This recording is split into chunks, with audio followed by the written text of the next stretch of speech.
Welcome back, ladies and gentlemen. It is going to be match number 4 for the night. Scurry Hard versus Cazadores. Tofu Smurf, one of the members of Scurry Hard, up against Cazadores from Chile and Argentina and other parts of America here. It's not just North America we have members from. They're from all over, but mostly in the Americas. And the map is going to be Himmelsdorf. Let's go ahead and show off this beautiful map.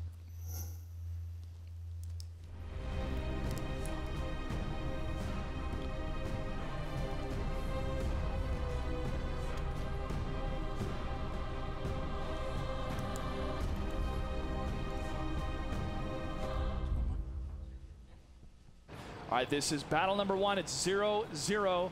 Greetor, go ahead and show us right now the different tanks that they've selected. 3 AMX 5100s and 2 IS-3s for Cazadores, along with the 2 T1 Cunninghams. On the other side, for Scurry Hard, we have 2 AMX 5100s, 2 IS-3s, and a T69. So a T69 instead of an AMX 5100. That's the only difference for the two teams. And look at this already, so much aggression coming out from Cazadores. Wow, man, they are a train of pain moving it across the courtyard. The no man's land that nobody ever goes across. They say, we don't listen to reason, we're going to go all the way across here. But, Jasm taking some hits. Another miss on the T1. IS-3's trying to get some hits as well. A lot of shots fired from Scurry Hard to get a lot of damage against Cazadores. Now the IS-3 train moving into the T1, taking it out. T69 IS-3 from Scurry Hard just around the bend for 2 of these. Another shot fired. Cess 28 taking some hits himself. Oh, moves around the bend. 2 tanks just right on top of him.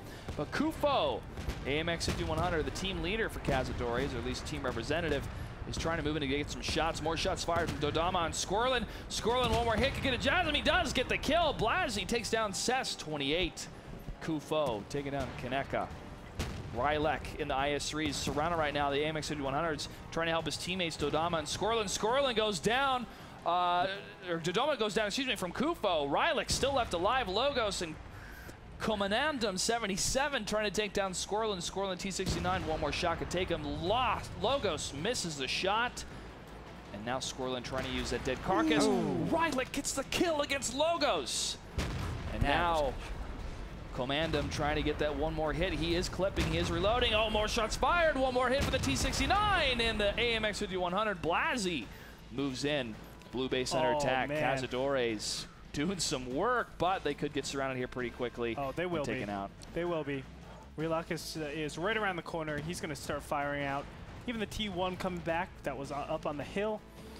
And this will be a win for Scurry Hard. Really surprising turn of events in this first battle. Can't believe Cazadores came out blazing like that, but they're really setting the tone. Still, Scurry Hard will take battle number 1 in this best of 5 or best of 3. Rookill. Yes. It was best of 5. Yep. Oh, yeah, best of 5. Yeah, best of 5. First of 3, best of 5. There you go. Rookill, yeah. I need to hear your thoughts on that, man. What the heck was courtyard, you never cross the courtyard. It's like crossing the streams. You don't cross the streams. You don't do it, and they did it, but they've been doing things that I've said you don't do the whole time, so I don't think any of what I say ever applies to Cazadores because they're just going to do something else. And it's a different approach, and it could have worked, but it didn't because they were caught out in a position that just isn't good. It's not as flexible, and they also blew some really crucial shots. If they killed the T1 earlier, they could have moved forward earlier. A lot faster. Much, much faster. Much, much faster. Yeah. Even the T1 being a little bit of like an obstruction for the IS-3s. It doesn't slow you down a lot, but it does slow you down. And then from there, you know, you might think 5 seconds doesn't really mean a lot, but 5 seconds is the difference between being in position and not, especially in that beginning phase. Remember, all the tanks are still clustered up. They're starting to arrange their format of where they really want to position, and that 5 seconds give them just that little bit of time to get into the right position, and you saw at the end 3 tanks against 0. I mean, it's quite substantial. Yeah. It is substantial. All right, let's go ahead and take a quick little break. We come back. It's going to be battle number 2 between these two teams, Cazadores and Scurry Hard. Don't go anywhere. More World of Tanks action. We'll be right back. Welcome back. Battle number 2 between Cazadores and Scurry Hard is about to be underway. Again, aggression, different type of play styles, creativity is what we're going to see a lot. Yeah, Cazadores is definitely one of those teams, and I've said this from the qualifiers. They go against the meta. and somehow they're very successful with it. Sometimes they take on these brawls where you think they should lose out. And this is a situation in the first battle where they ended up finally losing.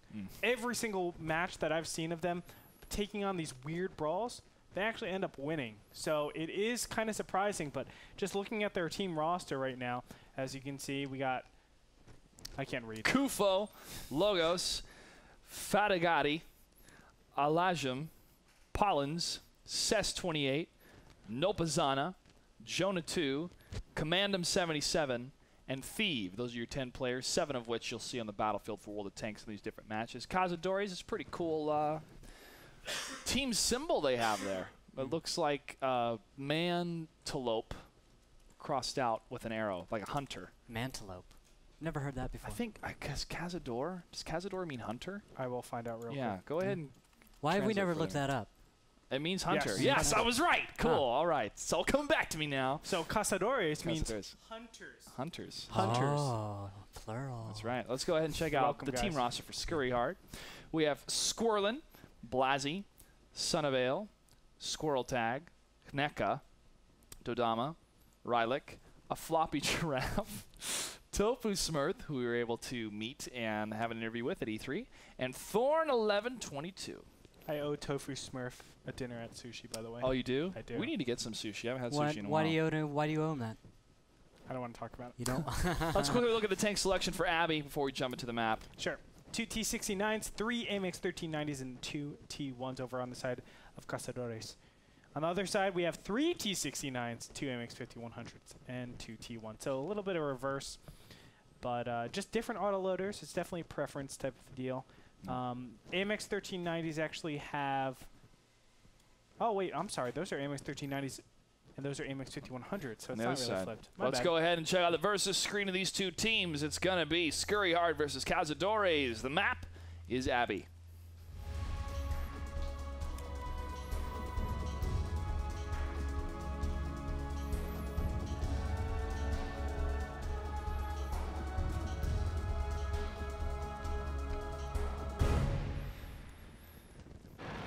You take the high road, I'll take the low road. It looks like they're taking opposite roads. Rue kill. There's a lot of R's in that sentence. Yep. So which way it they looks going? like Cazadores is taking what used to be called the low road out in the east, and in the north, Scurry Heart is going to take the high road.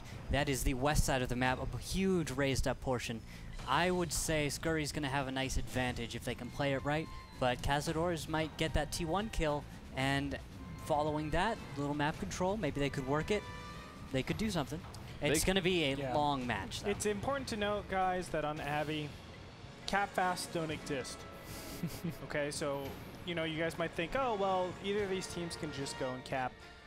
Actually, the center gives you extremely nice ranges to just shoot out at the cap, and it's super open. So don't be thinking that these teams can actually go and try to be aggressive. It's actually incredibly difficult for both teams. Well, it was a unique scenario the last time we saw this map played because they both chose the same road. And when you do that, it's like two trains colliding on the same tracks. It's inevitable it's going to happen. And the first kill, inevitably, is going to be the AMX 1390 versus a T1.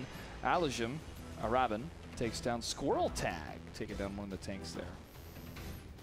And now moving even further Logos north. is spotted going up into the Abbey. He's going to go down to 260. Wow, that was risky. He should have been able to predict that there were going to be enemies out there.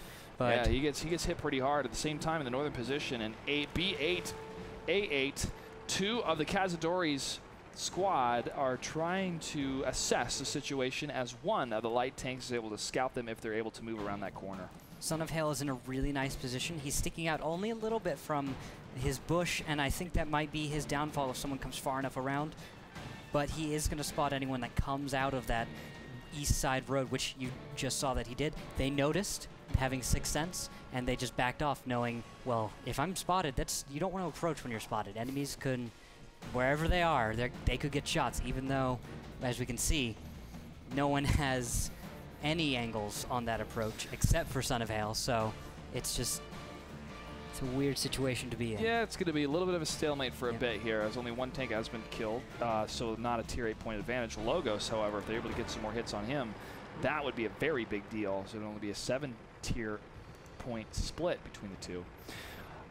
Elijah Marabin now moving into the Abbey himself in the AMX 1390. Fun tank to play. If you have not, check it out. We're going to have some videos called The Garage to give you guys a better sense of these different tanks. We have the AMX 1375 we're going to show off in a little bit. But French tanks, really, the AMX 1390 is one of the highlighted tanks when it comes to pro play. And it can also fit in little doorways like that, which is important for scouting. Now the red team getting in a good position here with those light tanks, trying to push into the Abbey section. But those heavies on the side of the west on that road are only halfway through the map, so they can fall back, get shots fired against any of the team advancement against their flag. In the meantime, Son of Hail is spotting Cess28, who is trying to figure out where someone is spotting him from. He doesn't know, and he tried to proxy spot up in A7, A8, but he's discovering now, well, he just discovered that there is no one there because he didn't proxy spot anyone. And so he's figuring out that someone is off to his south, and he's just gonna, I guess, decide not to really do much about it. No. And just drive on. Nope. He's just gonna keep going. Son of Hail does spot him, as you mentioned, Rookkill. That is a great position behind that bush, and he's still continually spotted. Says 28 does receive a bit of a hit in his T69. He's going to back up. Son of Hail knows exactly what's happening, seeing it the whole time. But no real shots from that T1. Cunningham can do any kind of damage to him. He's being very smart. There's no reason to blow your cover right now. Yeah. Cess is figuring out a little bit the hard way that there's someone continually spotting him, and he doesn't know what to do. Cazadores they don't seem to have an answer to this problem, because if you see from the minimap right now the way Cazadores is laid out, that they have this coverage that it's really hard. It's not very advantageous for them. It's nice. It's just they have this coverage. They should know that Son of Hail is somewhere where he is, because you see the 1390 off in what is that? Delta 6. He's over there. He's got a nice view, and then the 69's up north. So someone in between there is spotting them, and they can't figure that out. They don't know where he is. It's a very confusing situation to be in if you don't know someone can be in that bush. And if even one tries to push into the bush, it could leave them completely exposed to the tanks that are at C3. But Thief is figuring it out. He's going to figure out that someone's passive in that bush. He's just kind of poking out. This is kind of a cute thing to watch, because it's like you know, watching just little. I don't know. The omniscient view that we have is really cute on this situation. The dramatic. It's called dramatic irony for the audience to know the information where the players that are playing do not. Thank you, my English teacher. It's something I learned in my theater days. All right. Well, Cazadores, they have control of where all the monks live, but one shot does go down, and Nopazana gets killed by Dodama. That's a nice shot, actually. He snaked that through a few buildings, I think. So good shot on him. He's all the way over in E2 right now. So that brought good shot. 4 minutes, just past the mark here. Dodama's going to move towards the lake, pretty lake. And, or is it a river? It's a little pond, I'd say. It's a little pond, okay. Yeah. Cess 28 along with Logos here, moving down to the side. Logos like, you know what, guys, I'm out of the Abbey. I do not have much luck, so I'm going to hang back with you. Gentlemen, go back to the camp. They were actually like, I keep getting spotted, guys. Yeah, I don't know what's going on. I'm going to get out of here. No me gusta. That's what they're saying. Voy a regresar a mi campo. AMX 1390s again, plugging away here, just waiting for anything to spot. And now we're going to see some push in from Scurry Hard to the south. One of their 5100s, along with two of their medium tanks, two of the T69s, are inching ever so closely to the red cap point. One T1 is going to hang back and be able to spot them if they do push against the flag. However, because of the openness that occurs from leaving the Abbey, they can get some really good shots against those 1390s and a couple of those T69s. If the AMX 5100 is able to land all of his shots, that'll be devastating damage against any type of tanks moving in to try to stop their flag cap. This is a really nice cover. I like the way Dodoma and Squirrelin are set up. They're going to be covering Blasi as he approaches the cap here, and I'm really liking the approach here, because Blasi is going to work as the scout, but they've got good cover. Dodoma and Squirrelin are actually going to cover the two locations that Blasi himself cannot cover, and that is going to be from the Abbey. So Blasi's even going to check in the back of the map here for a T1 that would be the potential scout, which would have tripped the fact that he is there. Has he been spotted? Do you know if Cazador spotted Blasi here? Yes, Cazadores has spotted Blasi. So that would be why he was checking the back. He knew that he was spotted, and he says, where are they? So he goes searching in the most common spot that he can think of. But now he knows that the enemy spotted him from his east. Yep, Blasi has been spotted again. And he's noticed. There's Logos in the 1390 gets lit, and shots are going to get traded here. Oh, Blasi needs to blaze a trail of retreat right now to get behind those rocks. Oh, tree goes down, revealing his covered position, but they all know he's there. However, AMX 5100s and T69, Odama, and Squirrel are moving in towards the Abbey side itself. They are going to answer the call from the north side as well. Scurry is going to push in with their other AMX 5100.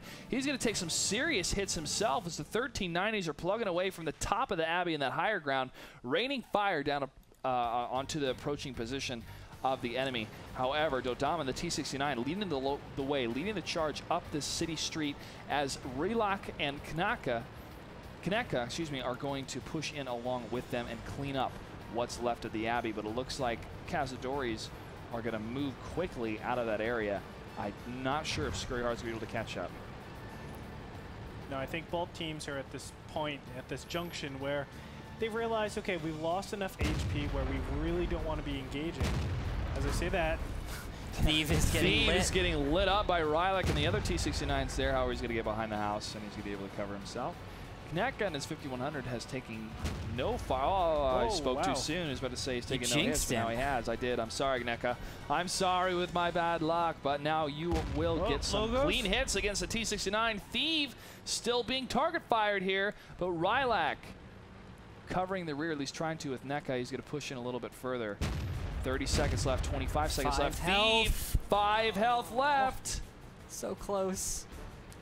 It is tied right now. They need to kill a tier 8 tank and hold the line. Whoever kills that tier 8 tank and stays alive is going to win this. If not, it's going to be a tie. Dodoma, 10 seconds left, and he's on his T69 being ganked by 1390s. Get the kill. Wow. 2 seconds left, 1 second left. But it's not enough. It's not enough. Should be enough. That is enough. It's enough. It is enough. I'm sorry. sorry. Cazadores gets the victory. T1s. Yes. There's T1s, so that cancels out, and then an 8. And that's 8 points. So Cazadores are your victors. Did not see that coming. That blindsided me. They hunted. Yes. Like a pack of wild animals. All right, welcome back to WGLNA. As we will continue on this match number 4 for the night, it is Cazadores versus Scurry Hard. They are tied 1-1. We just went through a draw, which means they will continue on 1-1 in the series. It's going to be battle number 4. Now, this means one of these teams has to win the next 2 battles, correct me if I'm wrong, in order for them to secure a victory. I believe they can win one and then draw out the other ones. That's true as well. It's just five maps, and then if you have the lead in score, you will take the game. So if Cazadores won the next one and then it was a draw afterwards, Cazadores would have 2 victories. Correct. Which is more than 1 victory. 2 is greater than 1. That's right. Most of the time. There is Don't give me imaginary numbers, man. No, it's not imaginary numbers. There is this failed proof that says 2 equals 1. Have you ever seen that before? No. I'll explain it right now. A equals... No, just kidding. I don't think you can explain it in 1 minute 55 seconds. I can, if you really give it to me right now. No, we'll do it later. I would love to hear it because I do really enjoy math. I enjoy math where it makes sense to me, but not the theoretical, hypothetical stuff. Sure. Like, if x is less than 1, then x to the x is an irrational number. I can prove that. Yeah. X to the x to the x is an irrational number. I can prove that. But can you prove x to the x to the x to the x is an irrational number? That's where it gets crazy. That's an irrational question, as our cameraman Frodan said. Good job on there, Dan. All right, so we have 1 minute 20 seconds left to go on the countdown here as they're going to be able to select their tanks. The map is going to be Engsk. Rookhill, can you break down for us some of the positions? Because you said east or west, and we saw south. So is there now a 3-pronged attack we can see from some of these different players? Yeah, so this is Cazadores, right? So we don't know what Cazadores are going to do. Yeah, so you are so mean, Josh. You're telling him to predict the unpredictable. Yeah, it's like Cazadores, for all we know, is just going to go like this, or they're going to go into the courtyard and then make a loop and go this way.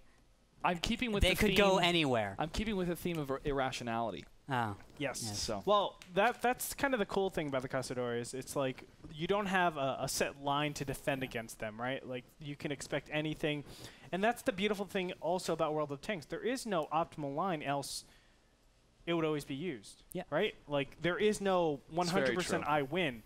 So that's something that's so cool about Cazadores. It's more of a tester. It's more of a punisher. Are you defending against every single thing that I can throw at you? And, of course, the answer is going to be no, because Cazadores, they're throwing wrenches and sharks. Sharknadoes. Yes. Sharknadoes. That's a film. That's a film coming out this summer. I don't want to watch Sharknado. I have to watch Sharknado. I need to watch that movie just because of the title. Did you know that a megalodon, which is the dinosaur shark, can swallow a great white shark whole? Whoa. No. Shark facts. Shark facts. From Greator. Right on. Let's go ahead and check out tank facts, or at least the tank facts of which tanks they've chosen for this map on Greator real quickly here. Let's do it right now. AMX 5100s, 2 of them. 2 IS-3s and a KV-5 over for Cazadores. Something we saw them pull in the qualifiers quite a bit, using the KV-5. On the other side, we have 2 AMX 5100s, mirroring, 2 IS-3s, mirroring, and instead of the KV-5, it's a T-69. And again, I like the KV-5 as a response to a lot of the autoloaders. We're going to find out as we move on to our next battle on Ensk.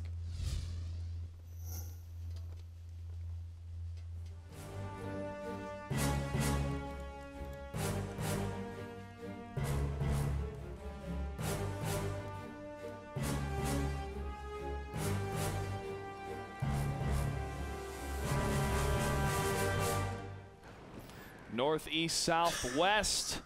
I'm going to put you to the test, Rookhill. West and west. West Both and west. teams heading out to the west. We see Cazadores taking up a nice position in their courtyard in...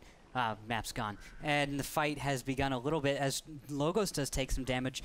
Both teams in the west here, so I'm gonna expect... Rylak's taking a lot of damage. Ooh, really? He took a couple huge hits in his IS-3. He's going to go lick his wounds and fall back. That is a big uh-oh for Scurry Hard at this time, because that's a huge HP pool for that tank. Actually, Rylak hasn't taken any damage.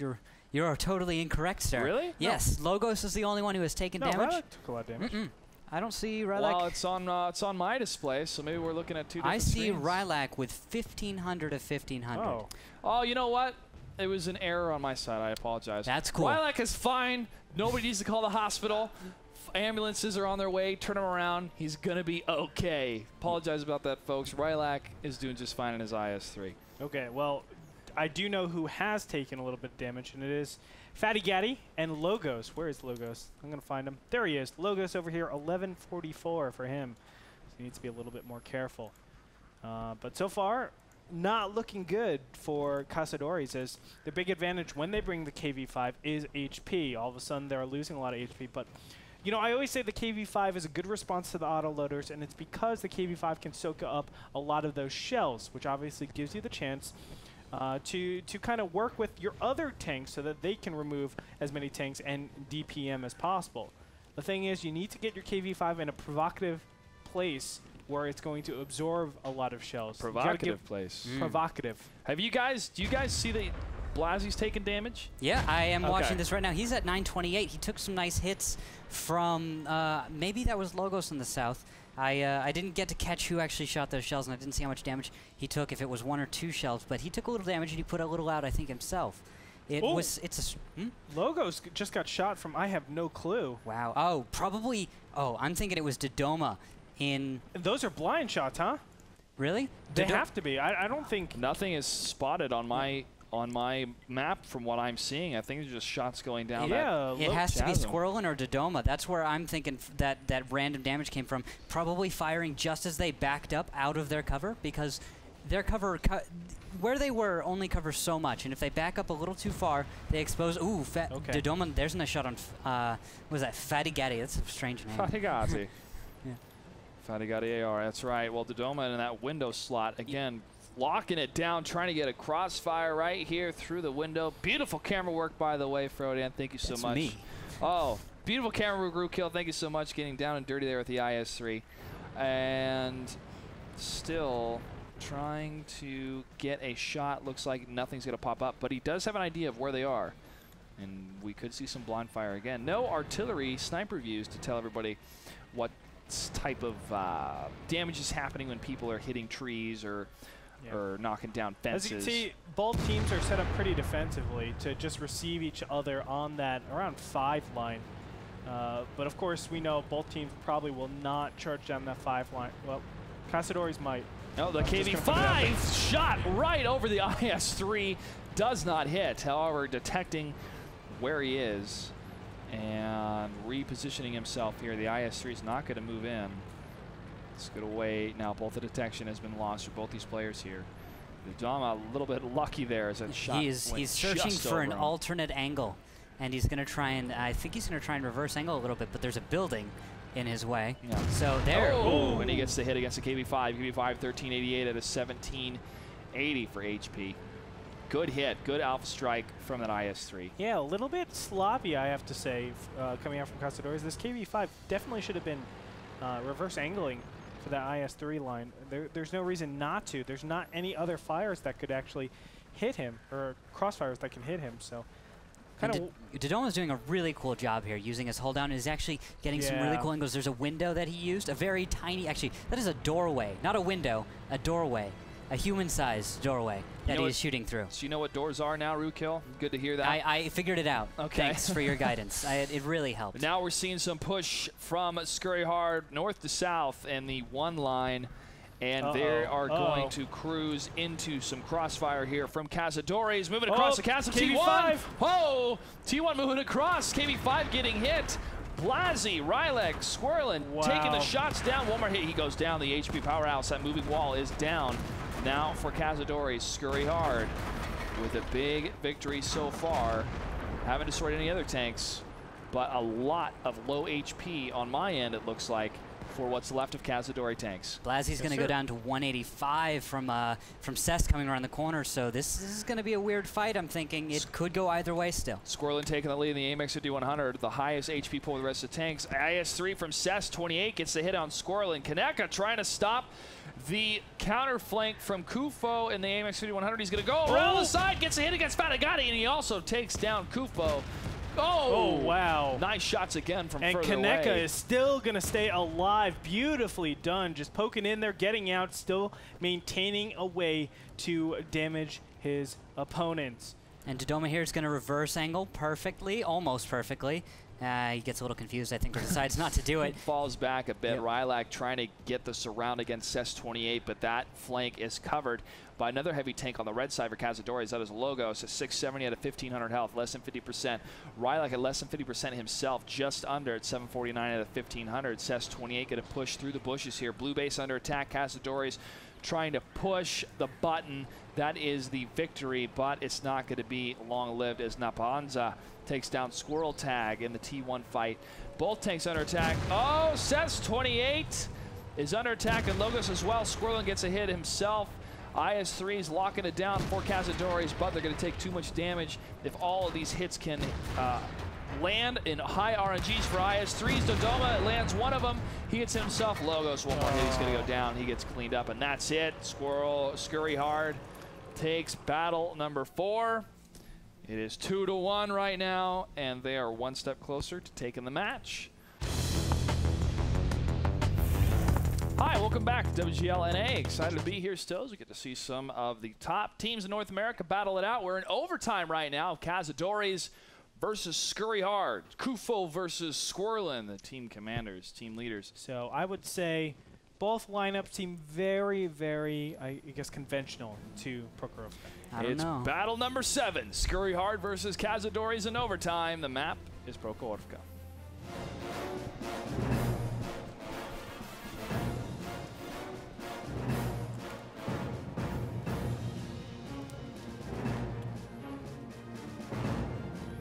And Rookhill, I know you said I don't know, and I know you're referring to the 2 T-32s. Yeah, that's something I'd say is not conventional for 742. If we're in pub matches here and we roll out with a T-32, I guess it's fine if you want to go chill out on the 2 line. I mean, if that's your thing, but it's... I go straight for the E7 Village. What this tells me, though, is that, in my opinion, Scurry Hard does not want to be playing Prokhorovka as their final match. You know, that you're probably right about that. That's a good observation. That's what I'm thinking, and that's why I think it's. I guess yeah, you're right. It's not conventional.